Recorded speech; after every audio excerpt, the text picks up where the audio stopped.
So hello chubbies, welcome back to another video of the Wellness Just Want to Live in Peace. By the way, episode number 10 है। अगर इसके पहले के episode आपने नहीं देखे तो चैनल विजिट करके देख लो, और साथ में अगर चैनल को पहली दफ़ा विजिट कर रहे हो तो चैनल को सब्सक्राइब भी कर देना। So here's a short video clip for those people who do comment on my videos. Thank you so much for watching and sharing your thoughts. I really appreciate your support and feedbacks. Your kind words means a lot to me. Thank you so much once again. And now, without wasting your time, let's get started the video. Episode के start में हमें जब यमुना ने मुर्तसिम के ऊपर पानी फेंका था उसे थोड़ी देर पहले का वक्त दिखाया जाता है। वो प्रिंस कहाँ चले गए? उन्हें यहीं पर होना चाहिए था नॉवल के मुताबिक। तो अरे वो वहाँ क्या कर रहे हैं? पता नहीं क्यों ये नॉवल जो है अपने फ्लो के अकॉर्डिंग सही नहीं जा रहा। बहुत चीज़ें आगे पीछे हो गई हैं। अब इन्हें कहाँ होना चाहिए था और ये देखो ये कहाँ खड़े हुए हैं। हेलो प्रिंस, मैं ब्रिलॉफ खानदान की बड़ी बेटी, मेरा नाम फिदक है। तुम वही हो ना जिसे मैंने थोड़ी देर पहले गार्डन में देखा था? यस प्रिंस, और मैं जानती हूँ आप में मेरी छोटी बहन में मिसअंडरस्टैंडिंग हुई है। मैं चाहती थी कि आप दोनों में मिसअंडरस्टैंडिंग क्लियर हो जाए। ओह चलो शुक्र है कोई तो है जिसने मुझे एक्सप्लेन करने का मौका दिया। मैं कह भी रहा था मुझे एक दफ़ा मुझे एक्सप्लेन तो करने दो, लेकिन उस लड़की ने तो मुझे कोई चांस ही नहीं दिया। प्रिंस बोलते सर मेरे ख्याल से हम तीनों को इस बात को मिलकर डिस्कस करना चाहिए। हाँ मुझे भी इसमें कोई एतराज़ नहीं है। ऐसे लगता है हम वक्त पे पहुंच चुके हैं। वो अपनी एबिलिटी दिखा रही है। मेरे ख्याल से ज़ाहिर ने वो जो रयाना है उसे बहुत अच्छे से डिस्ट्रैक्ट कर लिया है, और अगर चीज़ें ऐसे ही चलती रही तो मेरे ख्याल से सब कुछ नॉवल के अकॉर्डिंग ही होगा। और इससे भी बढ़कर ऐसा लगता है प्रिंस मुर्तसिम इंटरेस्टेड हैं यमुना की एबिलिटीज़ देखने में। वेट, वो क्या था? क्या उसके हाथ में, क्या ये रयाना के आदमियों में से एक है? उसके हाथ में वो पार्टी पॉपर क्या कर रहा है?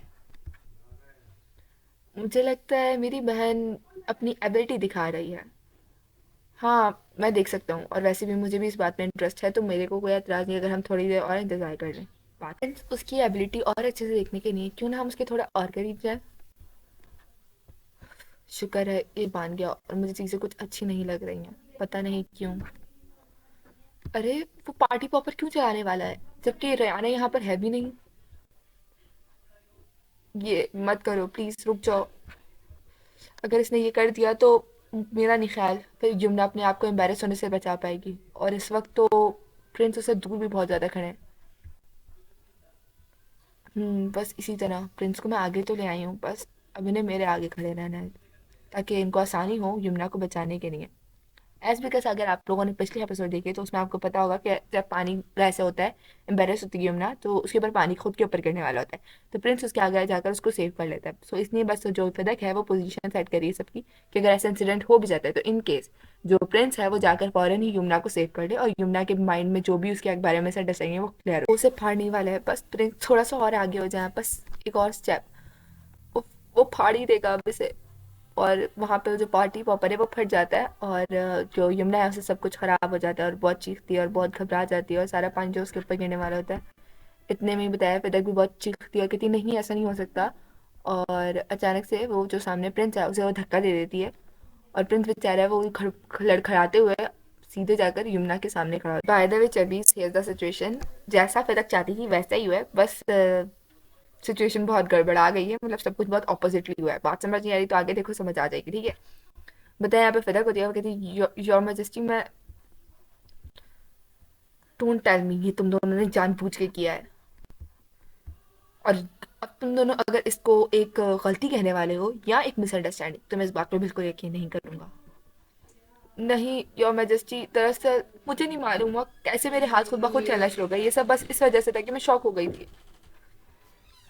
खैर जो भी हो मैं गलती पे थी। आप ये लीजिए रुमाल, इसे मुझे दो और बस करो। तुम्हारी फालतू बकवास सुनने का मेरे पास कोई वक्त नहीं है। तुम दोनों ने जानबूझ के ये सब किया था। क्या आप ये सब कहना चाह रहे हैं कि हम लोगों की, हमने ये सब इंटेंशनली किया है? और तो क्या तुम इसे डिनाई करने वाली हो कि ये सब तुम लोगों ने गलती से किया? और कौन ही भला इस बकवास पे यकीन करेगा?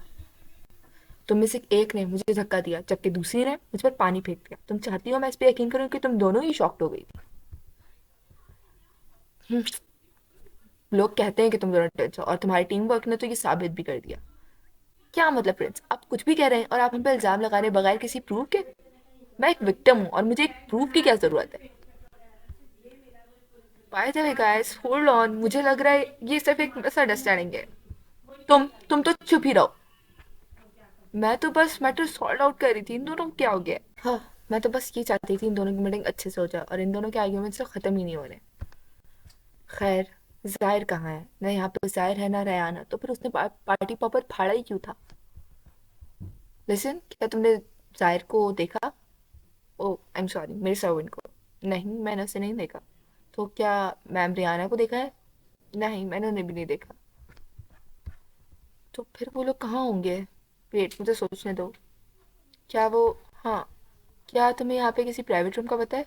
अगर ये प्राइवेट रूम के बारे में, तो फिर उसके बाद हमें दिखाया जाता है कि जो जाहिर है वो एक जगह खड़ा हुआ है। बाय द वे, वो किसी एक गेट के आगे खड़ा हुआ है। फिर तक आती है और बोलती है, जाहिर, तो आप आ ही गए मैडम। हाँ, तुम यहाँ पे क्या कर रहे हो? गेट खोलो, गेट खोलो। अब भी तुमने मुझे बाहर ना निकाला तो मैं तुम्हें इसी वक्त मार दूंगी। जल्दी से गेट, डोंट टैप मी। तुमने लेडी फ्रेशर को अंदर बंद कर दिया है? जी, मैंने ऐसा ही किया। तो क्या वो अभी अंदर ही है? क्या मुझे भी उसकी तरह ऐसे ही करना चाहिए? हाँ, ऐसे ही हाथ उठाकर। आपने मुझे कहा तो था कि उसे गेट के अंदर बंद रखूं। हाँ, मैंने कहा था, मगर मेरे कहने का ये भी मतलब नहीं था कि तुम उसे किसी कमरे के अंदर ऐसे लॉक कर दो। आपने कहा था कि उसे दूर रखूं, बस कैसे भी करके, और मुझे यही आइडिया आया कि मैं उसको गेट के अंदर बंद कर दूं। और मैंने उससे कहा कि आप उसका दरवाजे के अंदर वेट कर रही हैं। जब वो अंदर गई तो मैंने गेट बंद कर दिया। और क्या तुमने पूरे टाइम उसके साथ गेट के सामने खड़े होकर गार्ड किया? जी, आपने कहा था कि मैं उसको अंदर से मतलब किसी तरह से दूर रखूं, मगर आपने ये नहीं बताया था कितनी देर तक के लिए। गेट खोलो, मैं अब भी बंद हूँ, गेट खोलो। क्या मैंने कुछ गलत कर दिया लेडी? नहीं, तुमने तो बहुत अच्छे से किया। इवन मैं तो सरप्राइज हूँ, तुमने ये सब काम इतना परफेक्टली कैसे कर लिया? आपने मैंने तो बस वही किया जो आपने मुझे करने को कहा था, और वैसे भी ये पहली दफ़ा था जब किसी ने मुझे पुलिस के फेवर मांगी थी।